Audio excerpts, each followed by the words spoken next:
अपने भी कुछ पुराने डॉक्यूमेंट्स मिले और उन पुराने डॉक्यूमेंट्स में जो है मुझे मिली ये सारी की सारी यादें। और ये याद है उस समय की जब हम थे अपने गांव के अंदर, और गांव में तो हम तब भी नहीं रहते थे, यानी कि गांव में हमारा सिर्फ आना जाना रहा है और गांव के प्रति लगाव बचपन से ही है। तो उस बीच क्या हुआ था कि उस बीच वहां पर जो है एक आंदोलन किया गया था, और राजनीति क्या होती है, राजनीति के धुरंधर कब कहां से पासा पलट लेते हैं इसका हमें कुछ भी पता नहीं था। हमने गांव को इकट्ठा किया और उन लोगों को इकट्ठा करने के बाद वहां पर एक आंदोलन किया कि कांडीखाल जो टिपरी मोटर मार्ग है इसको पूर्ण किया जाए, और दूसरा जो मोटर मार्ग बन रहा है जिसका अलाइनमेंट हो चुका है उस पे जो जल स्रोत है उस जल स्रोत को बचा दिया जाए। और यही मांग को लेके जब हम अधिकारियों के पास पहुंचे और स्थानीय विधायक जी के पास हमने अपनी बात रखी तो उन्होंने इसका कुछ भी संज्ञान नहीं लिया, और जब उन्होंने ये संज्ञान नहीं लिया तो मजबूरन हमें सड़क पे उतरकर आंदोलन करना पड़ा। अब जब वो आंदोलन सड़क पर उतरा तो सड़क पर जब कोई आंदोलन उतरता है तो वो एक राजनीति के तौर पे उस आंदोलन को देख दिया जाता है। लोगों को सबसे पहले तो ये समझ नहीं आया कि ये जो आंदोलन है ये आंदोलन किसकी सानिध्य में हो रहा है। किसी ने सोचा कि ये कांग्रेस विधायक के सानिध्य में हो रहा है, किसी ने कहा ये बीजेपी विधायक के सानिध्य में हो रहा है, किसी ने कहा ये इस विधायक के सानिध्य में हो रहा है, किसी ने कहा ये इसका नेता है, ये उसका नेता है और इस नेता के माध्यम से ये आंदोलन हो रहा है।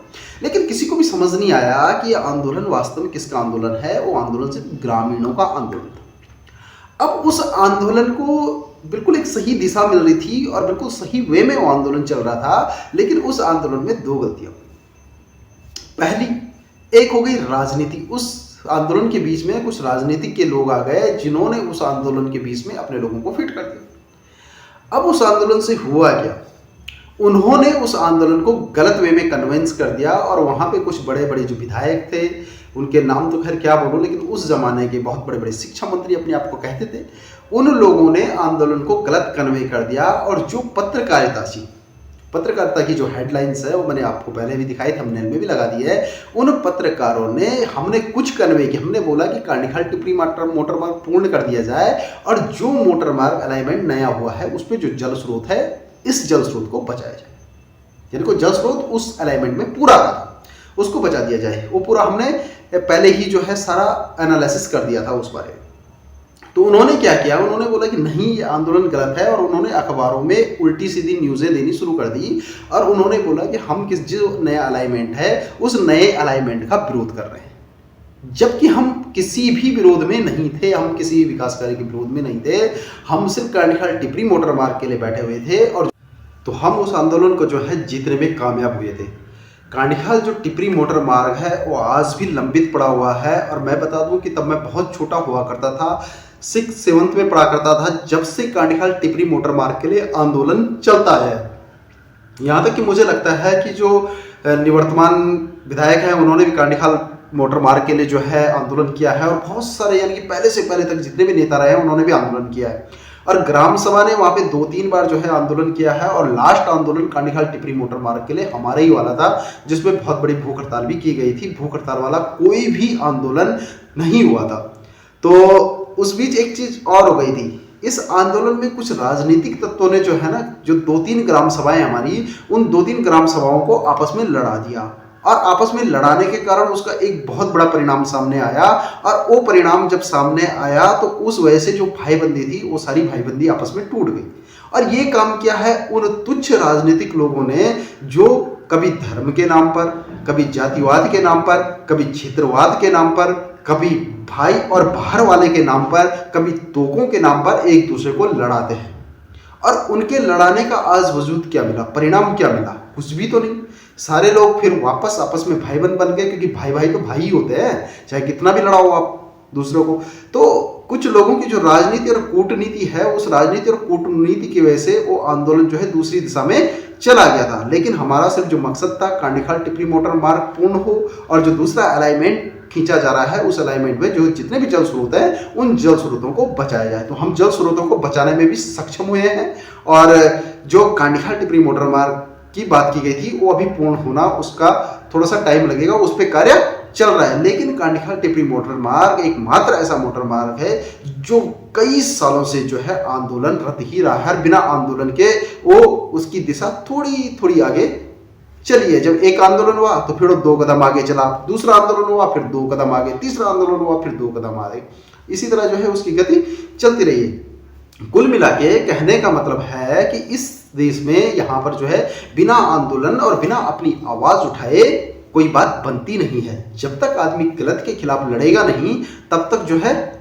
उसका कुछ भी हासिल नहीं होने वाला। तो ये कुछ यादें थी, जो यादें जो है मुझे मिली अपने जो भी डॉक्यूमेंट्स रखे हुए थे। इसके साथ जो PIL डाली थी नैनीताल हाईकोर्ट में, उसकी भी बहुत सारी कॉपीज और 3-4 फाइलें थी, और RTI के माध्यम से जितनी भी हमने इकट्ठी की थी बहुत सी, वो मैंने परसों घर जाके सब कुछ जला दिया है। पुरानी कुछ भी यादें अपने साथ नहीं रखनी है।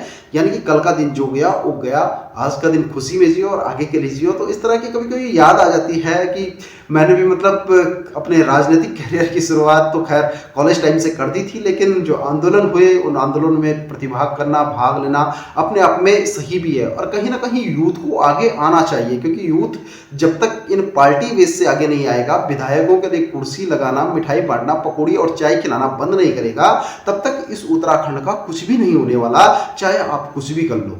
क्योंकि एक यूथ ही है, यूथ को अपने अनुसार यहाँ की राजनीति को तय करना होगा, यूथ को अपने अनुसार जो है उत्तराखंड की नींव को रखना होगा। नहीं तो वही होगा जो उन हाल जो है ना देहरादून के अंदर अभी हुआ है। देहरादून के आंदोलन को भी पूरी तरह से भटका दिया गया था, जो छात्रों ने वहां पर आंदोलन कर रहे थे। क्योंकि यहाँ पे कहते हैं ना भारतेंदु हरिश्चंद्र जी कि भारत जो है एक, भारत के लोग क्या है, इंजन के डब्बे हैं, और इनको चलाने के लिए एक इंजन की आवश्यकता होती है, और इंजन को ही उन्होंने गायब कर दिया। तो आंदोलन का हश्र क्या हुआ? जब पटवारी भर्ती परीक्षा या फिर जो है लेखपाल भर्ती परीक्षा, इन सब में इतना घोटाला, धांधली, ये सारी चीजें बच्चों के साथ कहीं ना कहीं एक खिलवाड़ है। और जब लास्ट टाइम पे मौका मिला कि भाई तुम परीक्षा देने जाओ, तो कितने विद्यार्थी जो आंदोलन में थे वो परीक्षा के लिए दौड़ पड़े।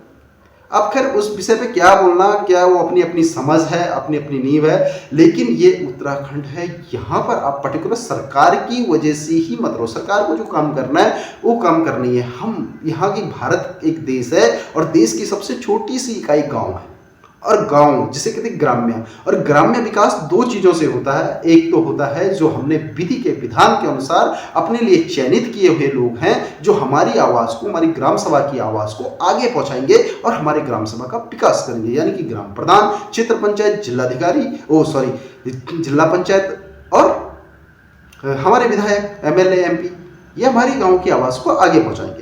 और दूसरा ग्राम्य विकास होता है कि हमारे गांव के नागरिक, हम जो खुद हैं, हम अपने गांव के लिए क्या दे पा रहे हैं, तो हमसे जितना हो सकता है हम वो अपने गांव के लिए करेंगे। तो इस तरह की थोड़ी सी याद मुझे आगे, मैंने सोचा आप लोगों के साथ शेयर कर देता हूं, क्योंकि कभी कभी जो है ना कुछ कर देते हैं जोश में। तो काफ़ी काफ़ी पहले की बात है, ये 12 के बाद की बात, 2015 या 16 की बात है शायद, जब ऐसा कुछ हुआ था। तो तकरीबन मुझे याद तो नहीं हो, अखबार को फिर मुझे फाइल निकालनी पड़ेगी, तभी पता चलेगा कि कौन सी और कब की बात है।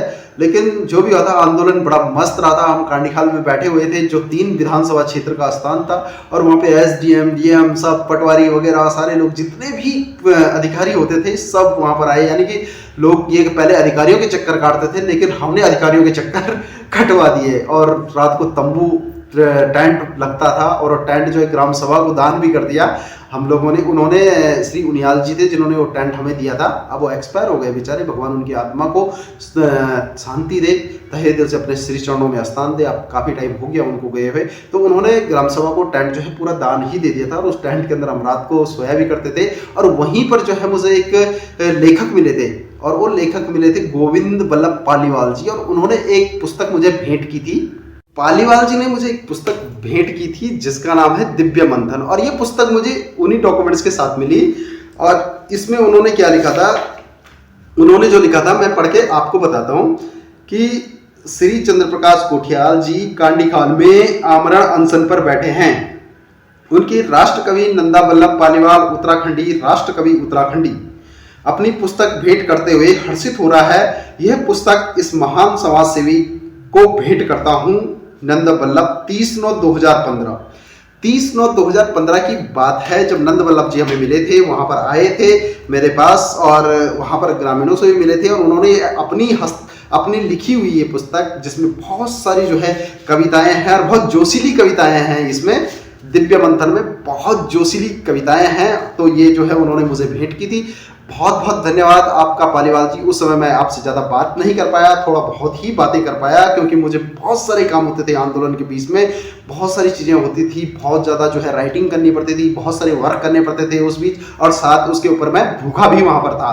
तो मुझे बहुत अच्छा लगा कि आपने ये पुस्तक मुझे भेंट की। आज मैं आपका तहे दिल से धन्यवाद करता हूँ। आपकी ज़मानत को मैंने संभाल के रखा हुआ है, और इसी बीच जो है मुझे ये सारी जितनी भी उस टाइम की अखबार की कटिंगें थी, ये सारी कटिंगें मुझे जो है उस टाइम मिल गई थी। और बहुत सारी, मतलब मैं जो महिलाएं थी, ये बड़ा कि क्या बोलते हैं उसका नाम, खाली बर्तनों के साथ विरोध की हुंकार, खाली बर्तन को लेके जितना, तो ये पुरानी यादें मुझे पूरी सी याद आ रही हैं उस टाइम की।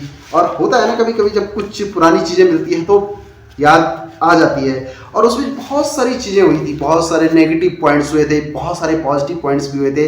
तो हमने पॉजिटिव पॉइंट्स अपने पास रख लिए हैं, और जो नेगेटिव पॉइंट्स हैं उनको दूर करने की कोशिश की थी। और पॉजिटिव नेगेटिव तो होता रहता है। खैर छोड़िए, बस मुझे खुशी इस बात की है कि आंदोलन के बाद जो मनमुटाव था लोगों का, वो सब दूर हो चुका है, और आज की डेट में सभी लोग आपस में भाईबंदी के साथ जो है अपना जीवन निर्वाह कर रहे हैं। इस बात की मुझे बेहद खुशी है। तो इतना ही आप लोगों से थोड़ा सा शेयर करना था, और बस यही था। तो मिलते हैं फिर एक नए वीडियो में नई स्टोरी के साथ। तब तक के लिए थैंक्स फॉर वॉचिंग, वेलकम।